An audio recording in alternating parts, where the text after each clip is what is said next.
For the mids, I don't know. Also for the mid of lab, you will receive the email information along with us together, I think, from the admissions and examinations department.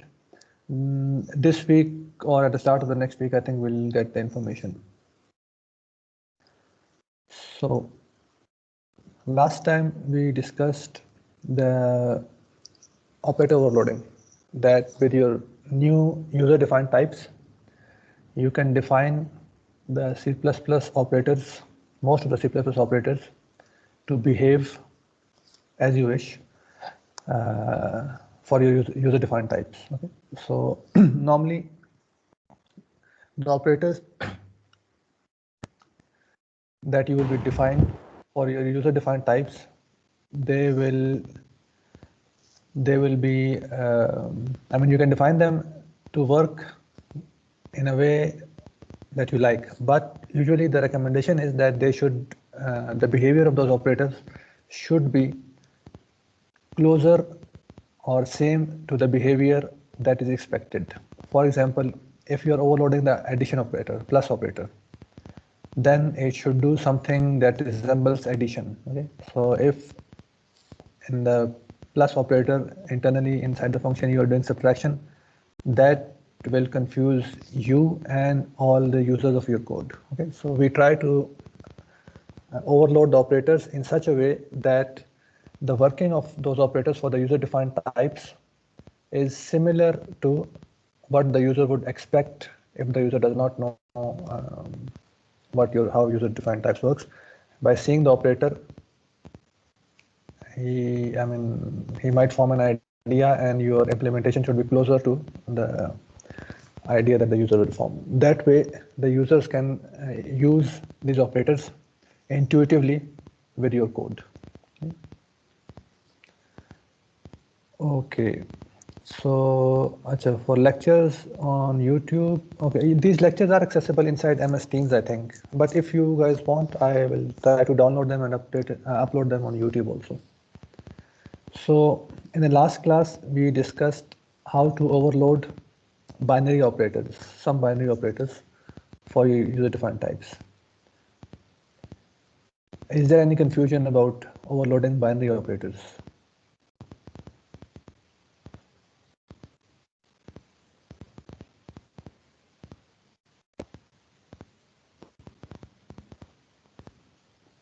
No? Okay.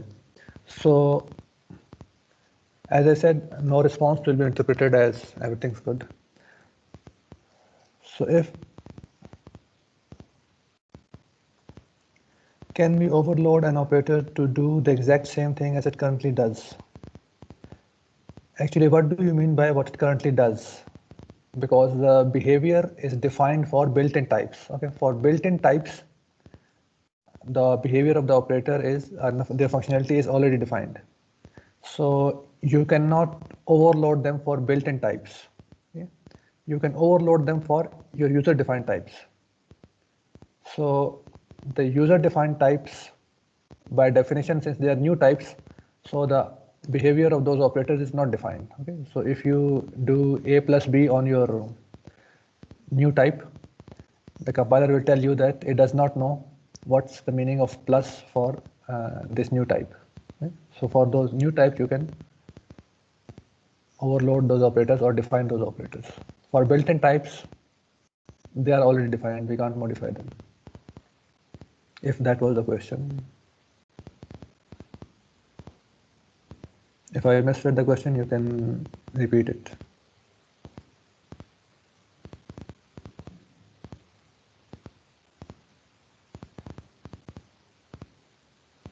Okay, so now today let us see how we can load a couple of or one unary operator. So what's the most famous unary operator that you guys know so far? Give me an example of unary operator. Okay, ampersand is a unary operator, very good when it's used as a when it's used to take the address of something. Okay, so ampersand is also a binary operator, which is basically bitwise AND, but when it's used to take the address of an object, in that case it's a unary operator. So exclamation mark, this I think logical not, this is also a unary operator because it inverts the true to false and false to true. The single bar bitwise OR, this is not a unary operator, it's a binary operator, okay? It's a bitwise OR. We'll come to this lesson later. So yes, the arrow operator, it is a little complicated. It can be interpreted as binary because on the right side of the arrow you have the member, and on the left side of the arrow you have the pointer. Okay, so yes, but today we are going to discuss this increment decrement operator, plus plus and minus minus. So let us start with these two. So let me open this virtual machine. So while it is booting, so we'll basically discuss the unary operator plus plus, which is increment, and this increment operator you guys must know by now that there are two forms of plus plus, and similarly two forms of minus minus. Okay? So what do we call them? The plus plus operator, it can be in two forms. In a sense, you can, yes, exactly. It can come before or after the object, okay? So we call them, in case it comes before the object, we call it pre-increment, and if they come after the object, we call them post-increment, okay? Similarly for decrement, pre-decrement and post-decrement. And I hope you guys know what's the difference between the working or the functionality of pre and post-increment decrement operators. So today we are going to see this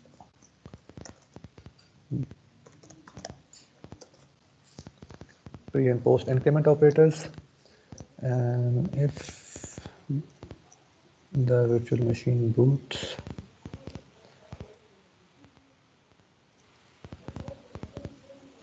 okay, just give me a minute.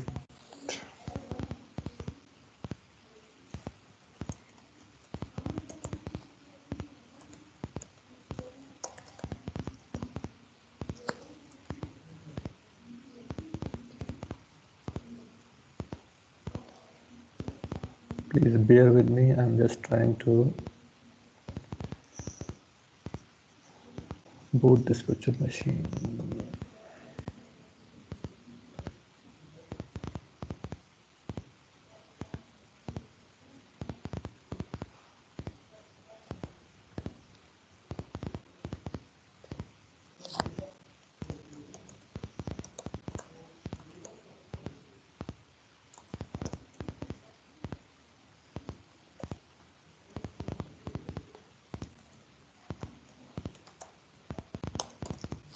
Okay, that's good. So let me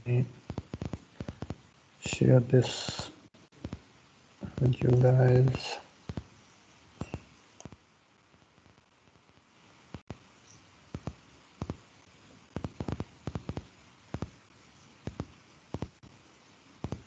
Okay. So here we are. Can you guys see the terminal and the terminal window? And if the font is readable. Okay, good. So we were using which file? Let me, no, you guys are not CS221, you guys are CS112, sorry. Okay, so we had this file called mycomplex. Okay. So I think mycomplex it was, so let us make a copy of mycomplex. Call it 2. mycomplex2.cpp. Good. So we had defined this plus operator and only the plus operator. We had said that all the other binary operators will be defined similarly. So we defined this plus operator, binary plus operator, to work with our type my complex, such that in our main we can write code like this on 953, that we can add two complex numbers by just writing this plus. So we had seen that it is implemented as a function, the operator overloading, and basically the plus operator, it will have two operands of type my complex, one to the left of it and the other to the right of it. So this overloaded function, it could be implemented as a member function or as a non-member function. So if it's implemented as a non-member function, then these two operands, they will be passed as two separate arguments to the function. So the first argument will be the left operand and the second argument would be the right operand.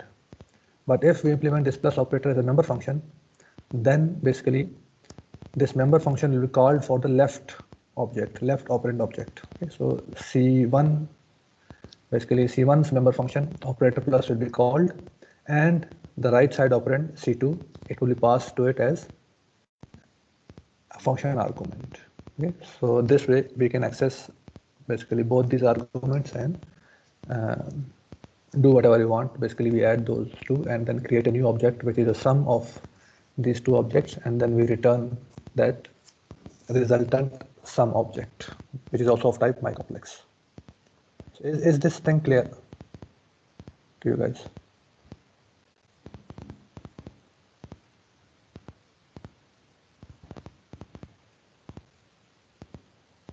Okay, so again, no answer means everything's good. So let us implement another operator, this time a unary operator, which we call plus plus. So for plus plus, we will basically try to, yes, so let us implement a plus plus operator, and plus plus operator, as you guys said, it basically works as a unary operator. It could work as a pre-increment or post-increment. Okay, so if we excuse me, if we basically x is equal to 3, y is equal to 4, let's say 3, and then we do it like int, sorry, let's call it x1 is equal to x plus plus. Okay, and let's define y also. Y is equal to 3 as well. And then if we basically, and y1 is equal to plus plus. Okay, so just to show the functionality of the pre and post increment, we'll see out. So x and y, they both will be incremented. Okay, after these lines 46 and 47, x will be incremented after line 46, and y will be also incremented after line 47. So we will see the incremented values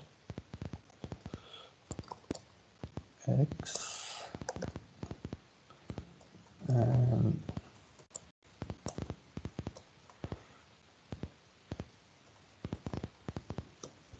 y. So a difference in the functionality will be seen in the values of x1 and y1. So x1 is equal to x1 and y1 is equal to 1. So that's it. And now let us run in the program and see what's the difference between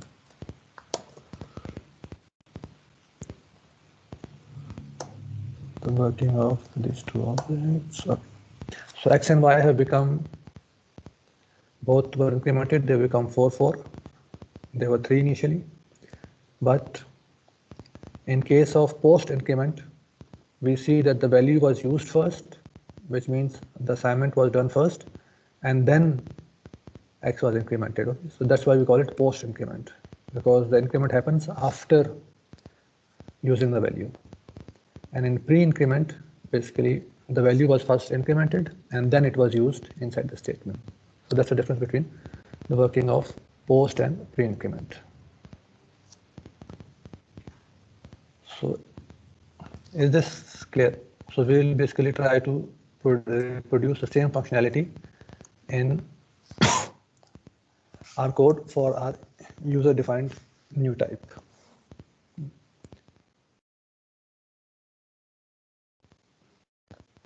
So let us go.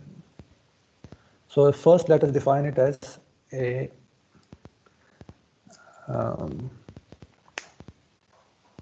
non-number function. So what should this look like? Like if we have C1, C2, so let us basically remove this plus function. And for the moment, let's try we do C1 plus plus, and then we try to do C1 dot show. Okay. So since at least I don't know what's the meaning of increment for a complex number. Basically, increment for integer is clear that we increase the value by 1. For complex number, maybe the increment operation exists in mathematics, but at least I must confess that I don't know. So for the moment, we can define our own definition of increment for this complex operation, and let us say that whenever there is an increment or plus plus operation on a complex number, on our my complex number, both the real and imaginary part are incremented by 1. Okay, so let's define it like this, and then we try to implement this functionality inside the code. So first, let us define it as a non-number function. So in this case, we'll define an operator. This time it will be plus plus. So plus plus, and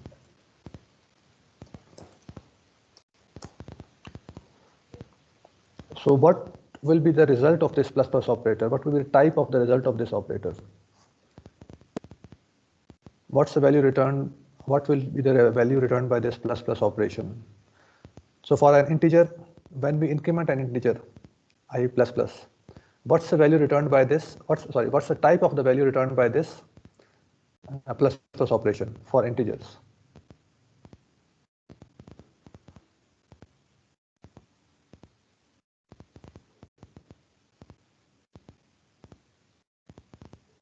Integer, good. Okay, so usually it's the same time. So similarly, we'll also define our plus plus operator for my complex type to return the same type of object. Okay, so we'll basically return it by the same type. So return type would be my complex. So that will be the result of this plus plus operation. As we said, it will form a new object by incrementing, not form a new object, but it will increment the object by incrementing its real and imaginary part. Okay? And the type of the value returned by this plus plus operator will also be of type my complex.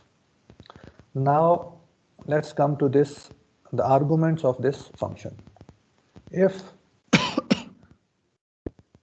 for binary operator, like here, let me put line numbers.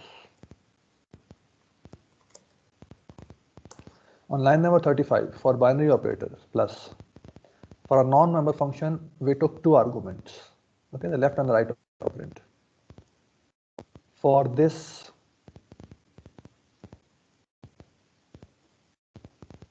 plus plus operator, which is a uni operator, if we define it as a non-member function, how many arguments do you think it should take?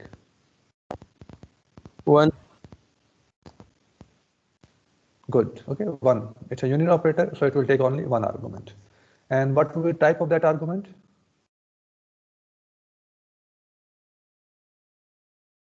My complex. Very good. Since it's going to operate on the my complex type, so it should be the argument, one argument, its type should be my complex. Okay. Now there are a couple of things that I would like to emphasize. First of all, this is an increment operator. What do you think? Is it the post increment or the pre increment? Or whichever type it is, what would be the definition of the function of the other type look like? Let's say if it's a post increment, what would pre increment look like? And if it's pre increment, what would post increment look like? Because usually they are both the same, right? They're both, the symbol is plus plus, and they are both unit operators. They take only one argument, okay? And that argument would be of type my complex. So what do you think? Let's assume this is the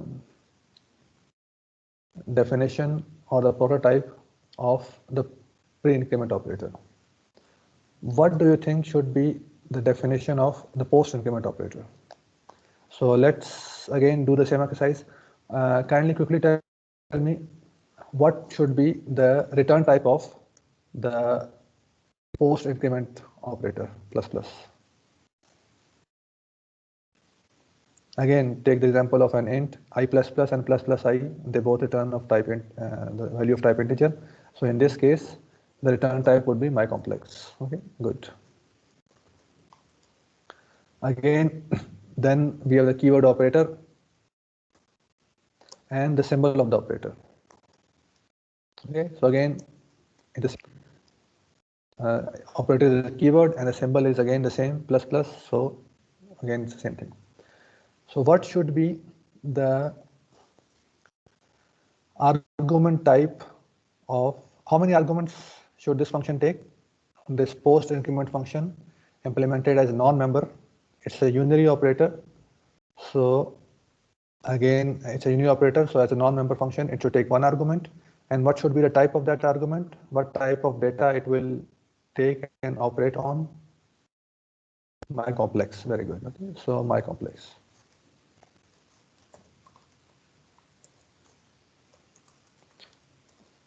So there you go. Now, basically, as you guys can see, for post and pre-increment, this thing basically exactly both definitions are exactly the same. Right? So now, since the functionality, we have seen that functionality of the pre and post increment is different. So when we do a pre-increment or post increment, how would the compiler know which of these two functions to call? Should it call, let's say we are calling pre-increment. So should it call line number 41 or line number 45? The compiler does not know, okay, because both these definitions are exactly the same. Is this thing clear?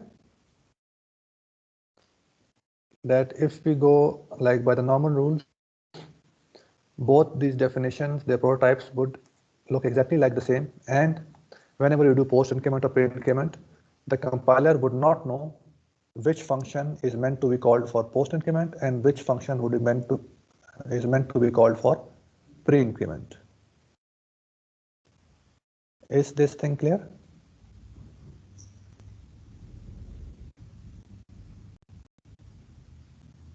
Anybody is confused? Still confused?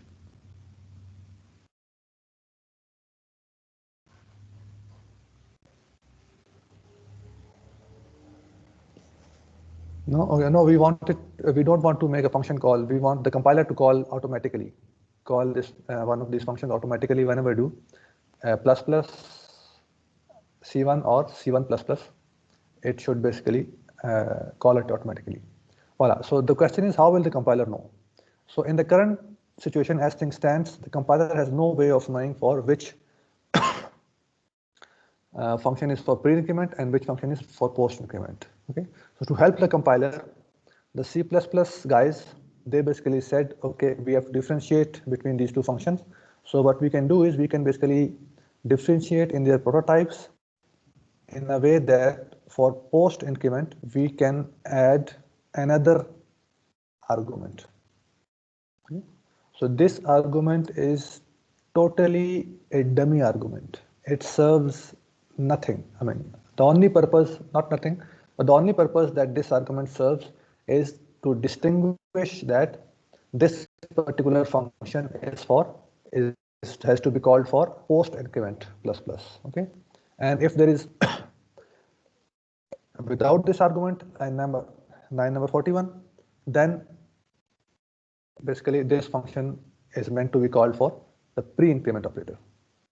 Okay, is it clear to you guys? So they had to somehow differentiate between these two functions. So they basically made a change in prototype. They added a superfluous argument for the post-increment operator. It's int, and this int basically serves no other purpose. I mean, when calling this function explicitly, you can pass it any integer value, but that integer value will be not used for anything. So it's just a differentiating factor between post and pre-increment. Okay, is it clear? The post increment basically has a one superfluous argument to distinguish from the pre-increment definition of functions. So if that is good, then we can go to implementation. So this thing that we have defined here, C1.show, C1++, it's a post increment operator. So let's start with the implementation of the post increment. So as we said, in terms of working or functionality, we have defined the definition of this pre-increment plus plus to be that we increment both the real and imaginary part. So basically what we can do is we can basically arc and we can call it basically arg.real plus plus and imaginary plus plus. And the thing is, this function operator plus plus, it has to return a type of type mycomplex, okay? A value or an object of type mycomplex. So which object shall I return? You guys know the working of the, let's say, what was the value of C1? 2, 3. So C1's value is 2, 3. Okay?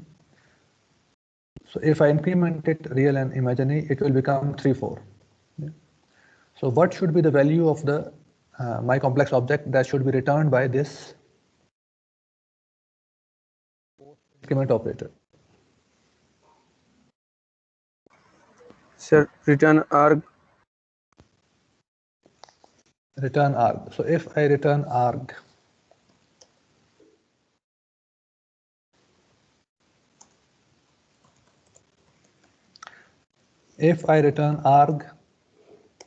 and let's say we do it like this.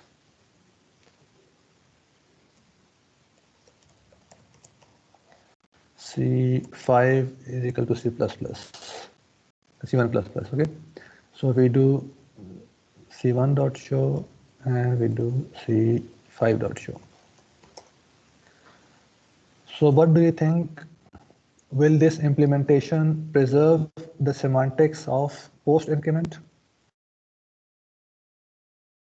I think we should run it first. Okay, so let's run it first. So this is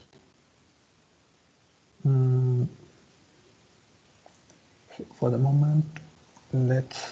I command this one. Let's force C5. So let's run it first and see what happens.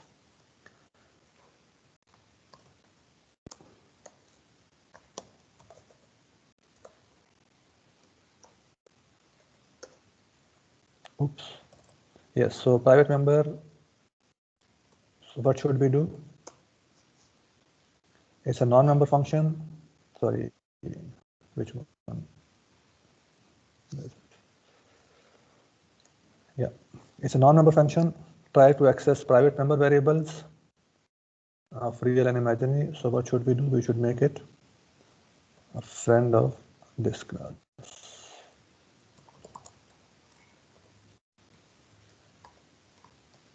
Okay, so now let's run it. And there you go. So C5's value is 3 plus 4i. Right? So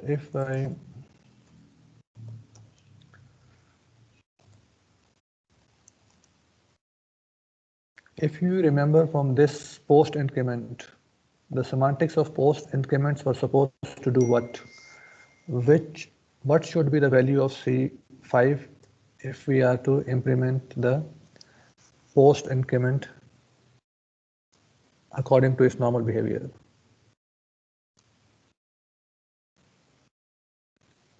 What's the functionality of post increment?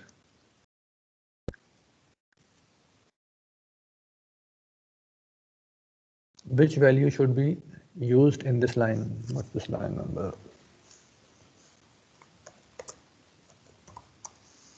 Line number 63. What should be the value assigned to C5? Very good. Okay. 2, 3, 4, 5. No. 2, 3 or 3, 4? Sir, first it will give the old values. It will assign the old values to the C5, and after that it will increment C1. Very good. Okay, so it should basically return the value that should be returned or used in the expression or assigned to C5. It should be the old value. Okay, so what we are doing in our implementation, we are basically returning the value after incrementing. It should give us return the value before incrementing the function. So what we should do is we should basically my complex first store the old value, okay, then increment it, and then return the result, the old value. Okay, so this is the functionality of post increment. So if we basically do this, then there we go, and now it's 2 plus 3i. Now it's more, in line with the behavior of post increment as we know it for the default types. Okay, is this clear? How we have implemented the behavior of post increment for this my complex type. So Usman, the behavior of post increment is that, let's say if it's being used in an expression, here is an assignment expression. So post increment basically first uses the value, original value, the old value of the object, and then increments the value of that object. Okay. So in the assignment operator expression, first it will use the old value. The old value will be assigned to C5, and then the value for that object will be incremented. So that's why we call it the post increment. So the way we had implemented it right now earlier was that we were first incrementing a value and then returning the latest value, the updated value. Okay? That is not the behavior of post increment. Post increment should basically return or use the value pre-increment, before the increment. Okay, so the old value should be assigned to C5 or used in this assignment expression. So that's why in our implementation, we first save the old value, then we basically increment the value, and then after increment the value, we are basically returning the old value to reproduce the behavior of this, what's it called, post increment. Good. Anybody else has any question?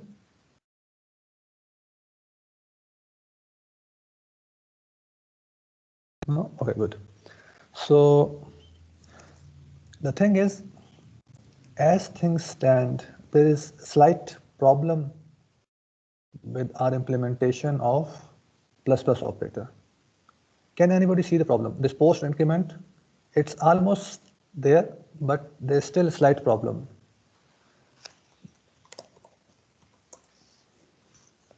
Can anybody see the problem?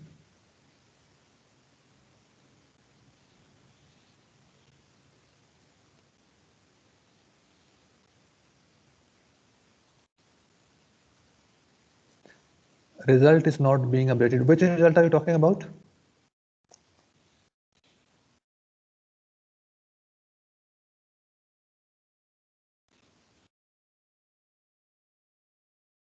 Not incrementing the answer after display. So let us see. So normally C1 should have been updated. Okay, C1 should have been incremented because plus plus increments the object that is applied to. So after the expression C1, we should see the basically new updated value of C1. So let's see what happens when we compile it. Oops, C1 has not been updated. Can anybody suggest a solution to this problem? Why is C1 not being updated and how can we update C1?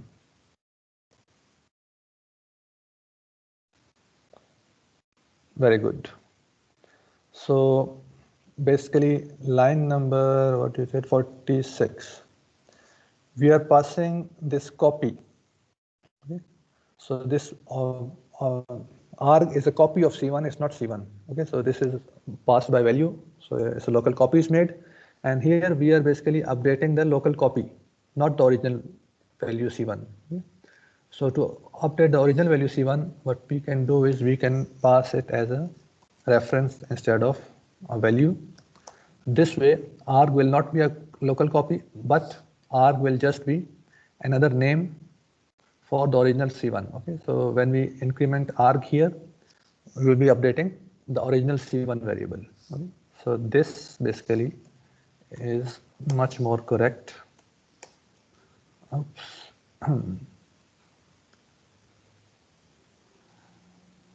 Private redundant corpus. Huh?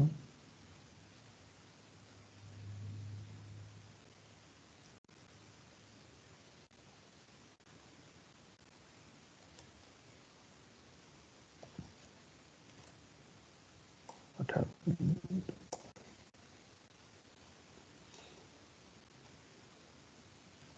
Okay, so we are basically passing it as a reference, and here it's called C1, and it is giving us an error. So let's see the error again.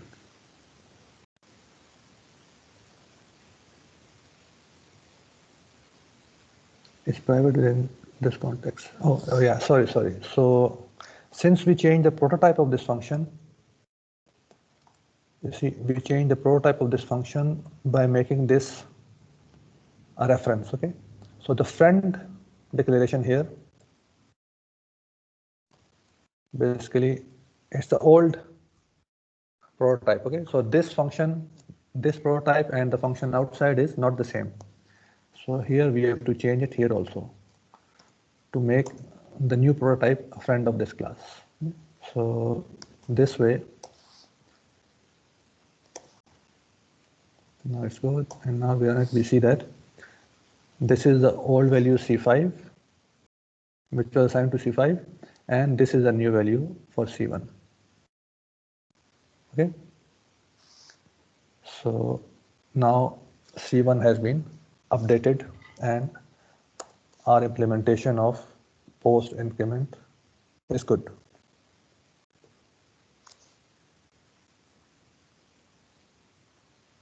Is it clear to everybody?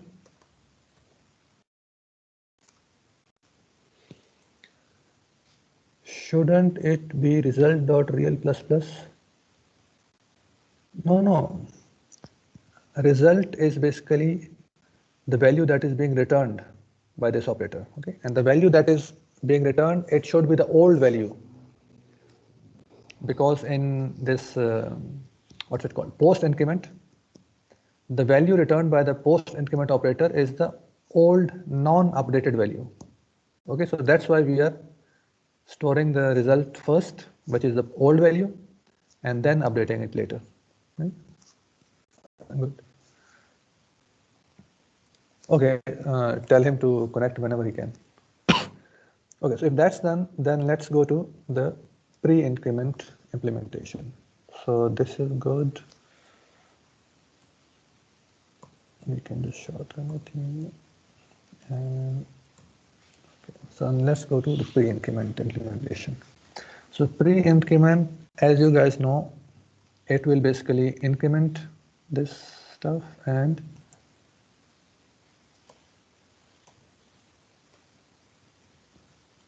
so again, let's make it arg. Again, since this should update the original variable, so it should be made a reference. Okay. Okay, we can remove this result arg because now we do not need to return the old value. So now what we should do is we basically, what do we return here?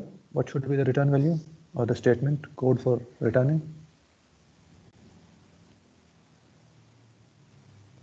Return arg. Okay. So we return arg.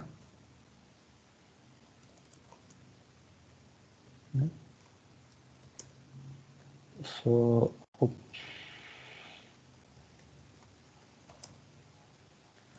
Okay.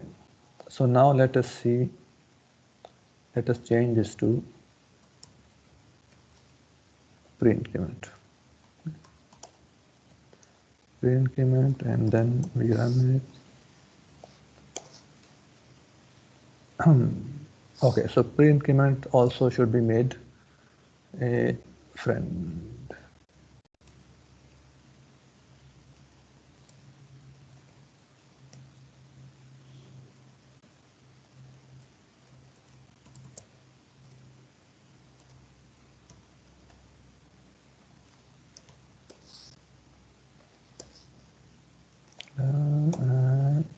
As you guys can see, this is 3 plus 4i. Is pre-increment is working correctly. Okay, so value is first incremented and then used in the expression. Okay, so the incremented value is now assigned to C5.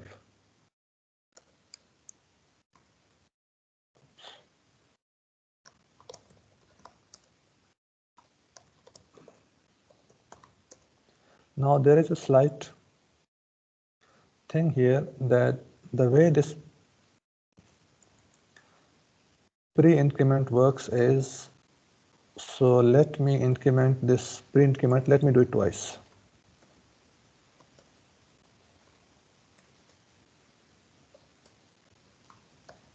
Okay, so C++ lets you do pre-increment like this.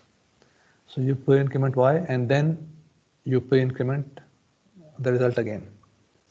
So what do you think, what should be the value of y1 and what should be the value of y here? Y1 and y.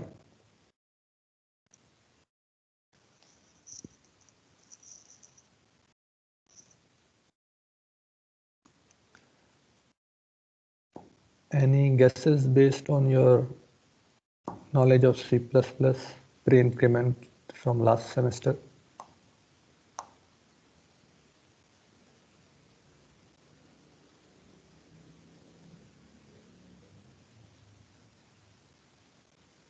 If we pre-increment twice, what should be? The question is that on line number 62, I have incremented, the original value of y was 3, and here on line number 62, I have incremented, pre-incremented y, and then I pre-increment the result given to me by this plus plus y. Okay, so we do it twice, nested, and then we assign the result to y1. So what should be in this output statement, line number 64, what should be the output, the value of y, and what should be the output value of y1? This is the question.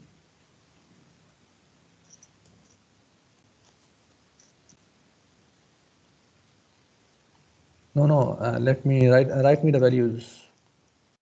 Y is equal to and y1 is equal to. Okay, so let us basically compile this.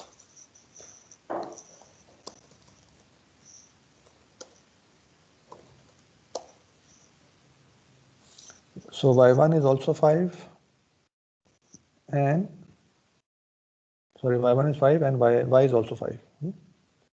So it's y that has been incremented twice, and then the result has been assigned to y1. So if we do the same thing here,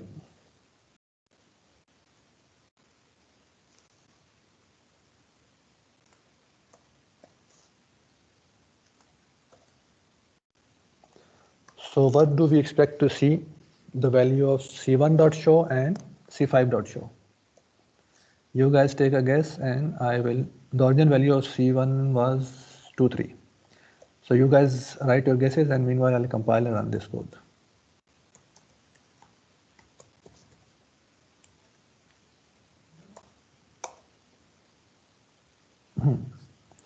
Cannot bind non-const value LLFS of my type to an R value of type my complex. Okay, so this explanation is a little complicated, but to change these two values, sorry, two increments. Okay, let me open this.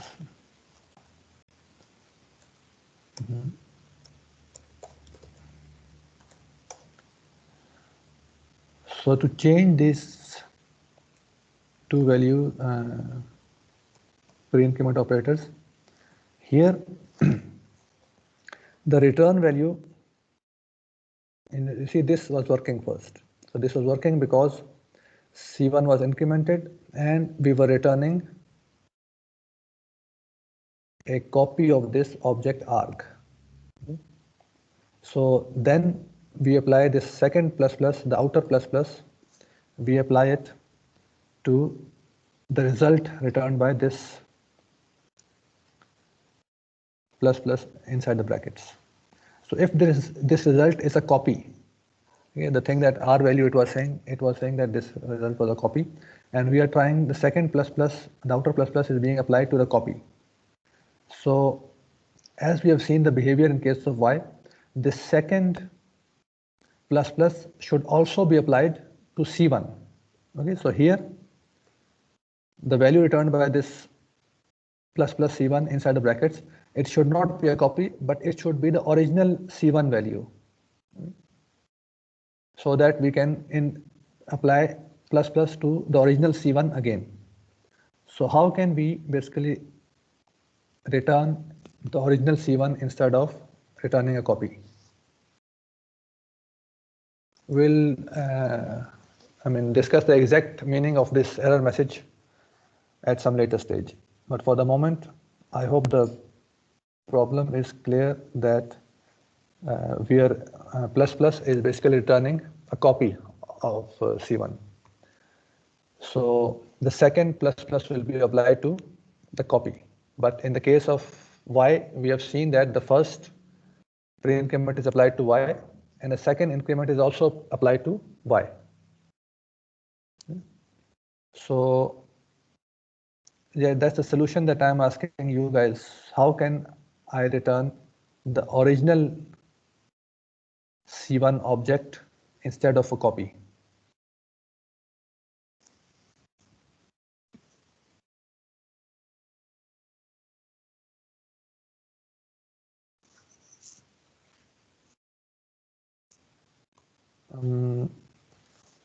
Okay, so the solution here is, I'm sorry to go quickly because we have to discuss a couple of more things also, that this line number 46 is returning a copy. Okay, and where do we tell it that it's returning a copy? Here by return type, we are telling it that it's returning an object. Okay, so that object will be a copy of arg. So arg, as we have done here, is a reference to original C1. So what we can do is that instead of returning an object, which is copy, we can define the return type also to be a reference. So in this case, we will basically return a reference to this arg, which is already a reference to the original C1. Okay? So this way, when we return this arg as a reference, it's basically the original C1 object whose reference will be returned, and reference, as you guys know, is another name for the original object. So here inside the brackets, we will basically receive the original C1 object as returned by this plus plus operator function. Is it clear? Yeah, we could have done it with pointers also, okay? But pointers complicate things. If we had return pointer, then to increment the object again, we would have to dereference that pointer, get to the object, and then apply plus plus to that object. So that will complicate the syntax. But if we return a reference, then we don't have to change anything in the syntax. The plus plus will be applied just like it was applied to the integer y, and we get the same benefit that we basically increment the original object C1 twice.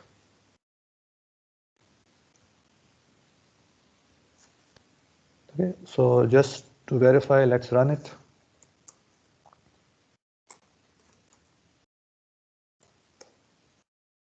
Oops. Ambiguating plus plus my complex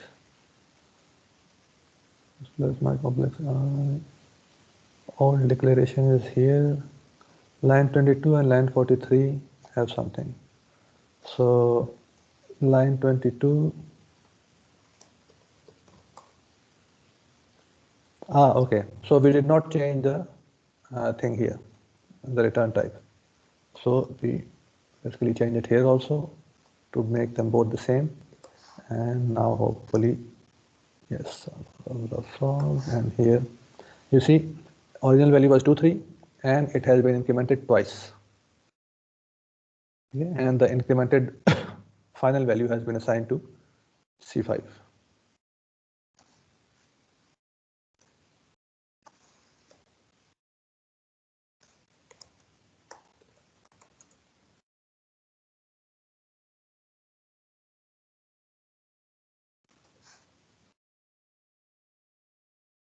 Is it clear?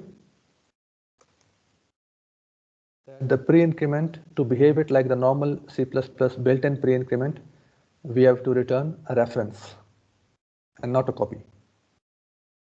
The post increment cannot be changed. Okay, so post increment, it is correct to return a copy, but pre-increment we have to because in the original built-in implementation it can be chained or nested. So to reproduce the same behavior, we have to return a reference. I'll talk about the MIDs later next week. For the moment, if you have any questions regarding the working of this pre-increment operator.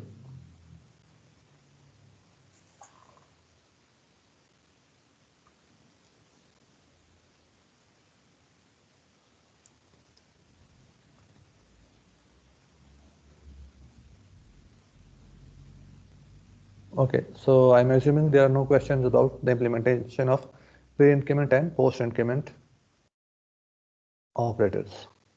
So they both, we have defined them as non-member functions. You can also define them as member functions. Okay? So when they are defined as member functions, I will leave the exercise to you, but just to tell you, they will have basically when I define this line number 43, when I define it as a member function, then it will be called for this C1 object. Okay, for this C1 object, it will call this function. In that case, how many arguments will that function have?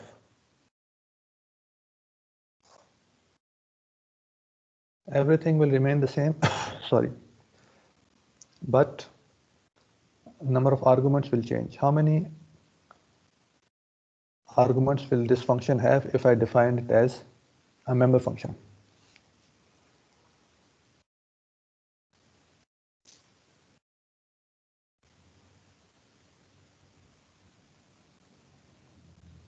No, not 2. 0. Yeah, 0 is correct. 0 is better.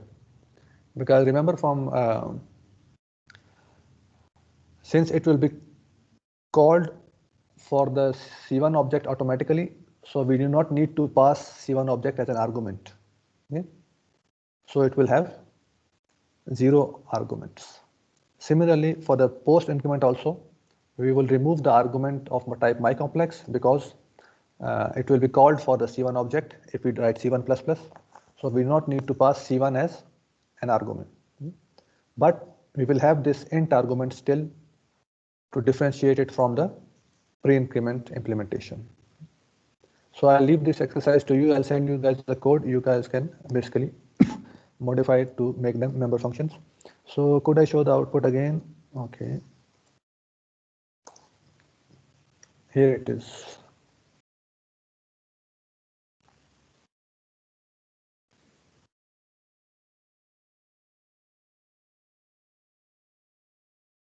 Is it good?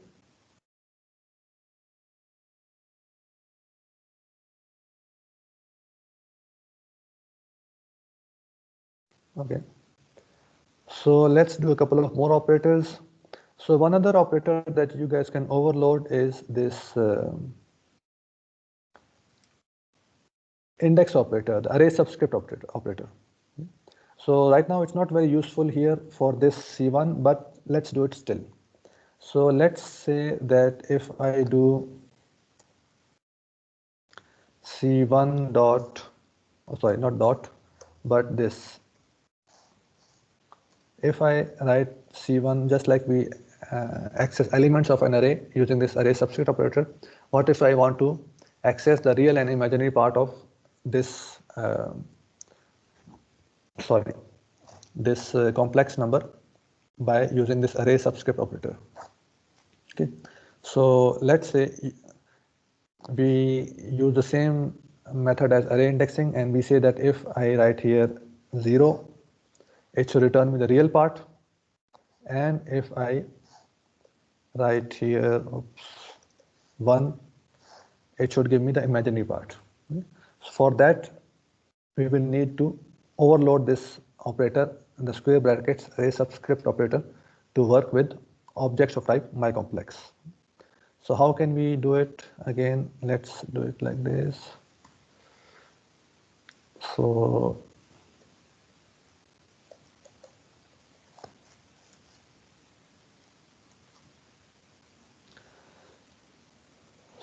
we do it basically this, and since we have to like, again here the advantage is then since we are building this, we can even put checks on the index. So what we can do is we can basically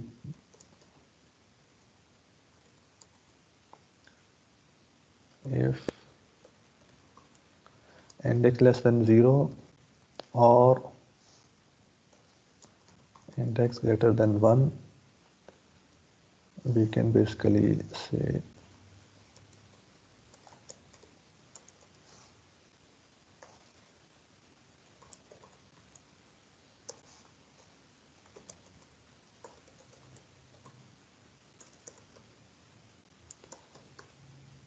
and even exit.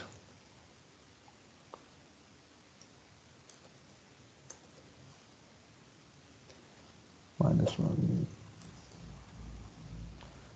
And this is good. If index is valid, then we say if index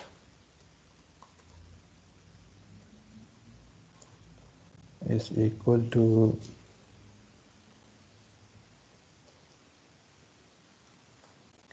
you return arg.real.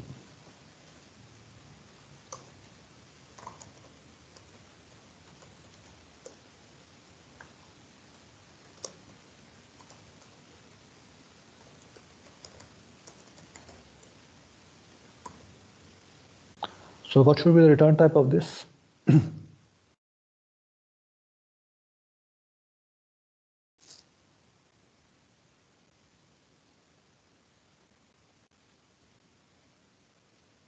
What kind of values are we returning?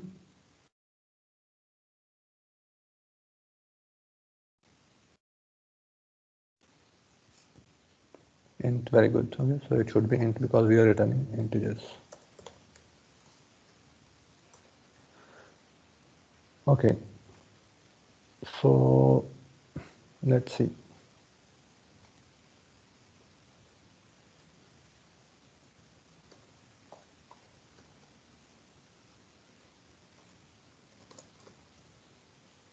Cout C5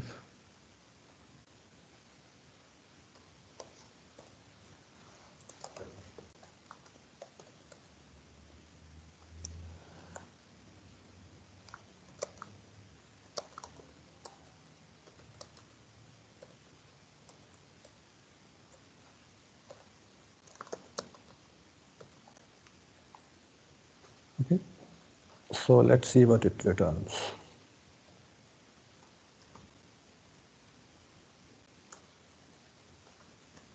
Oh no, we have to make it a number. Oh.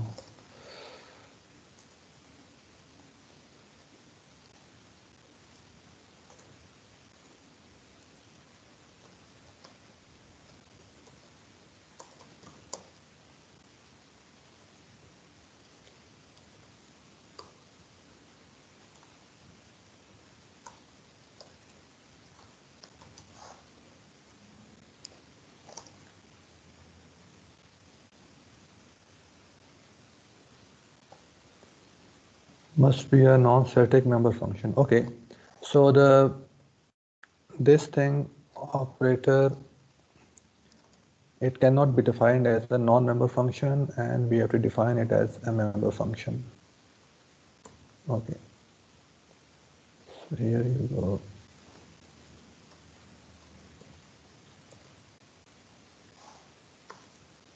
And since we are defining it for a member function, so we do not need to pass it this argument. And there you go.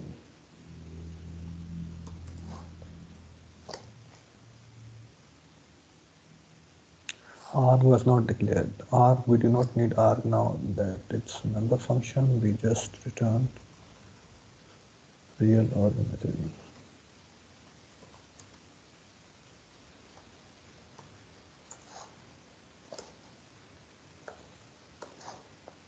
So you see, the array subscript operator now can be used with objects of our type myComplex, and we can access the real and imaginary part by using the subscript index 0 and 1. So it's totally up to us what do we want to use this subscript for, and we have said that we'll be using integer subscripts. You can have subscripts of type character, string, etc., but we decided that our subscript should be of type integer, and 0 should give us the access to real part, and this thing, what's it called?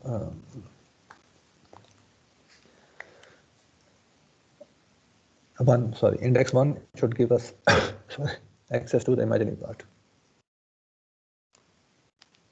Okay, is it clear? The overloading array subscript operator.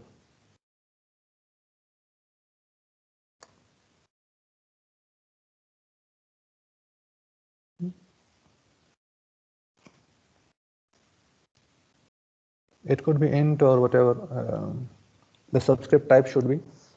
You can define subscripts of your own type if you like, but we decided that we are going to use integer for our case.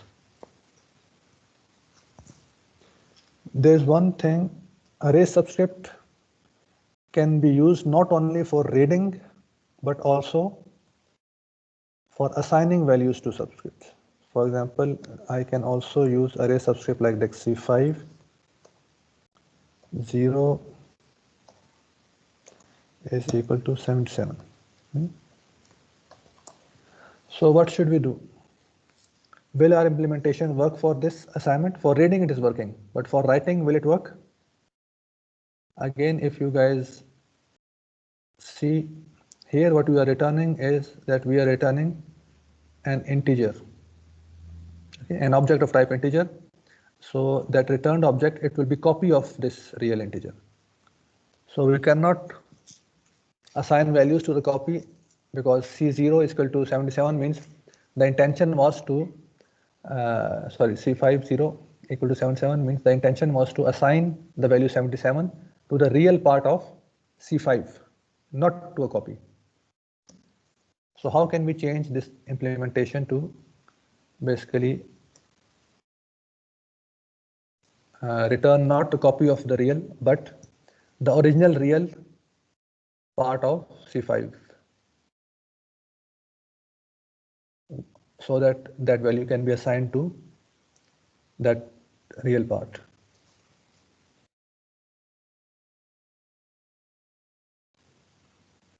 The same kind of change that we did in our pre-increment operator. What can we change in our implementation of this array subscript so that it returns not a copy, but the original member of the object to which it is applied? Because in the current implementation, if I compile it, it will give me an error. If I compile this line 77, it will give me an error.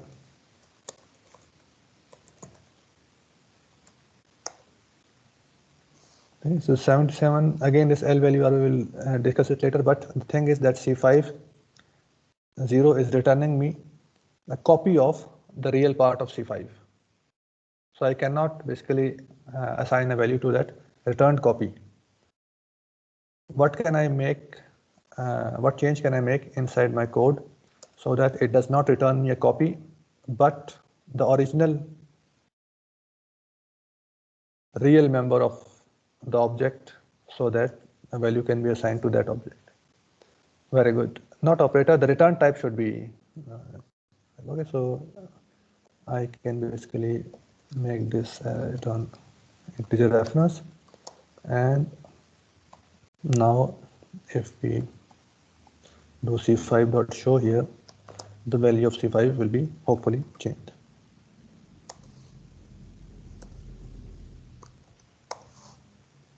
See, the value was changed, assigned.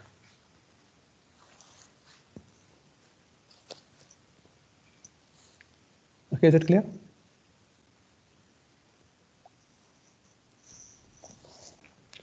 So just bear with me for like 10 minutes. There's just one more thing that you guys need for your assignment that I would like to talk about, which is basically in the assignment you are supposed to, instead of calling C5.show, you are asked to do like this. C5. Okay. So you should display it using cout instead of like calling functions. So this is also an operator, and this operator again is a binary operator. On one side it has this object. Again, cout is also an object. Now that you guys know what an object is, cout is also an object of type output stream. Okay, so its type is output stream, like O stream, and so on the left side of this operator we have this object of O stream called cout, and on the right hand side we can have anything that we want to print. So for built-in types, this operator is already overloaded for integer, float, pointer, etc. But for our types, we can overload this operator. So how can we overload this operator? Again, this operator can be overloaded just like normal operators, and I think just to the contrary of array subscript operator, which has to be a member, this overload has to be a non-member. Okay, so we call it operator, and this is the symbol, and it's taking 2 arguments. Okay, so it's a non-member function, a binary operator of type implemented as non-member, so it will take 2 arguments. What will be the arguments, types of this argument? If we want to implement cout C5, what should be the, how many arguments should it take, and what should be the types of these arguments?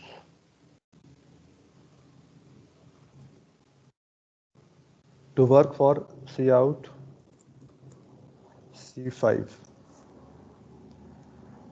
Two arguments, no, it's a binary operator, so as implemented as non-member, it would take two arguments. Okay, it's a binary operator. It has an operand on its left side and an operand on its right side. So it has two operands. What are the types of these two operands? By looking at this statement, you can see what's the type of the operand on the left side and what's the type of the operand on the right side.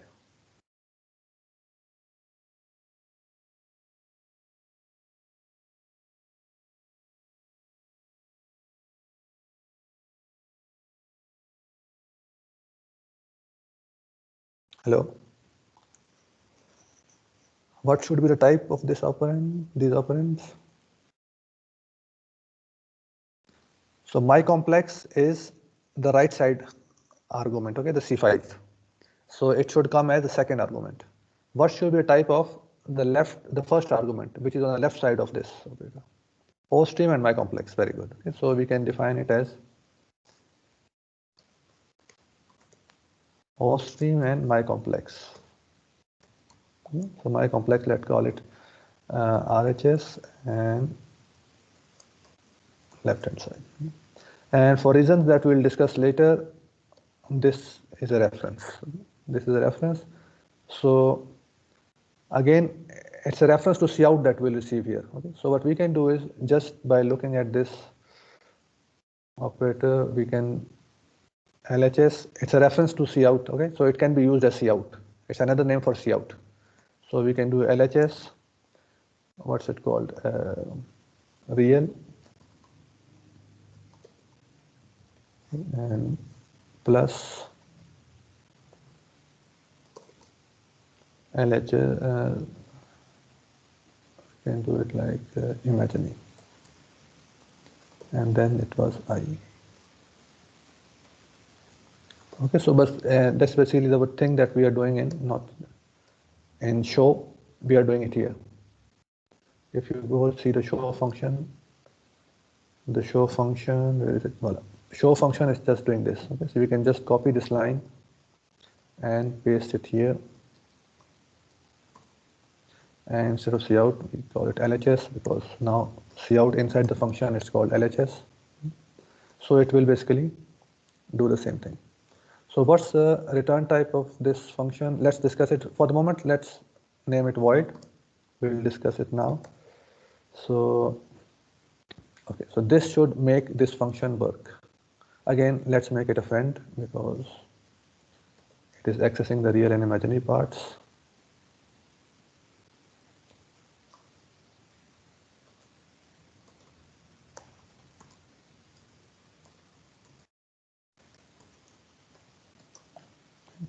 So here we go. Now we can basically try to run this and see.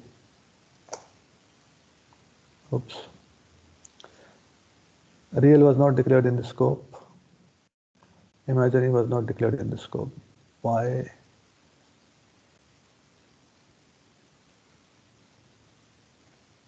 Sorry, it's basically a non-member function. Oops. So it should print the value that has been passed to it on the right hand side. Okay, so C5 will be passed to it on the right hand side. So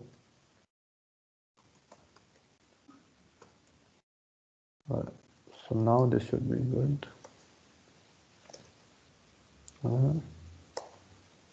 So you see now the value printed here. It was not printed by calling the function show, but it was printed by cout. Okay, so it's this line that is printing the value of updated value of C5. Okay. There's one more thing that right now what happens is you can chain this operator.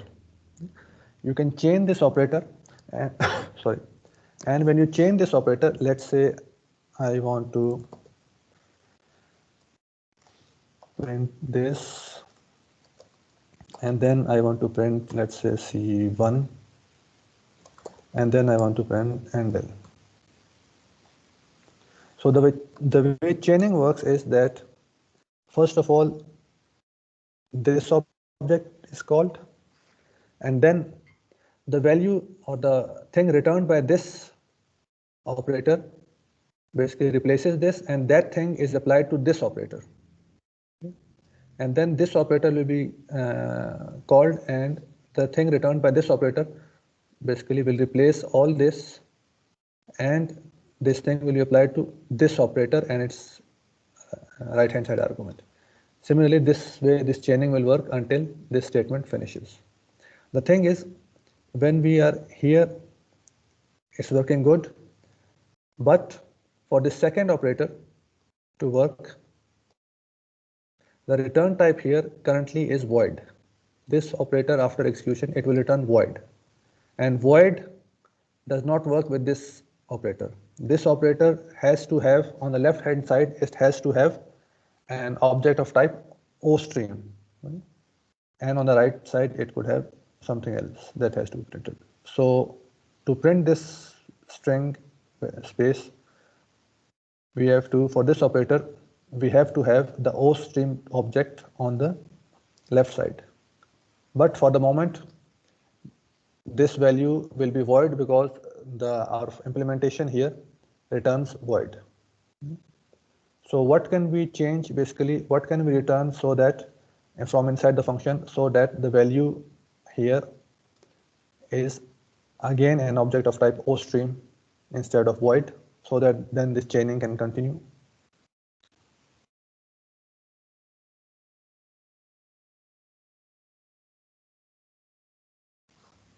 Sir आज के लिए इतना काफ़ी है sir. Yeah, but just this last line, just tell me this last line, and then you will be good to do your assignment.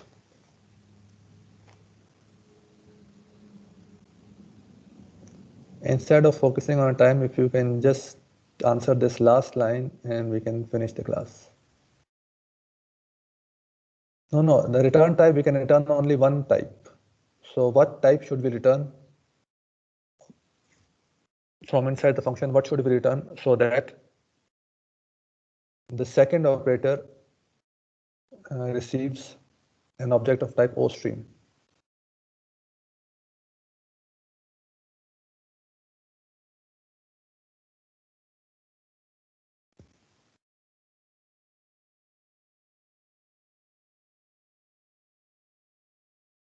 Okay.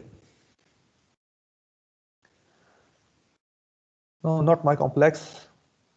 If we return my complex, this thing, it will be replaced by my complex.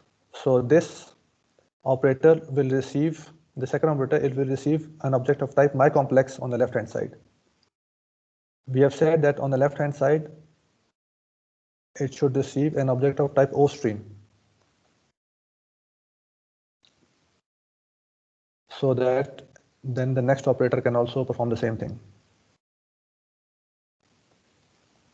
Okay, so looks like you guys are really tired. So what we can do is we can basically, I'll just tell you the solution. So what we have here is this OStream object. We are receiving Cout here as LHS, the reference. So we can return the same thing here, LHS, so that the Cout is returned again and applied to the next operator. Okay, so this way we can change this object to return type to OStream, and here also we'll return a reference. We'll discuss it next time why. So this way, then in this operator can be chained to work with multiple lesson operators in a row. So if I run it, sorry, better lesson my complex.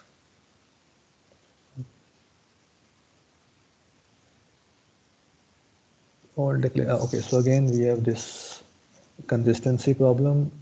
So we can here instead of void ostream. So there you go. No, it has not returned. It has printed this 77 plus 5i. It has printed space, and then it has printed 4 plus 5i, which I assume is C1. But why is there new line between the two? So let's see. This new line is coming from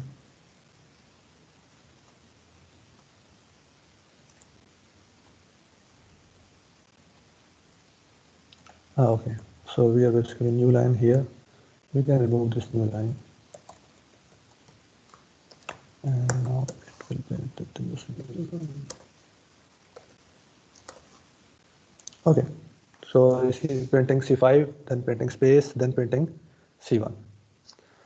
So that's it. That's all the stuff you guys need to do your assignment. So thank you very much for bearing with me. And it's not too long, the assignment, you guys. See, try doing it and then you'll see. Because after that, you guys have mids, may have mids also. So that will cause problems. So I'll stop the recording here.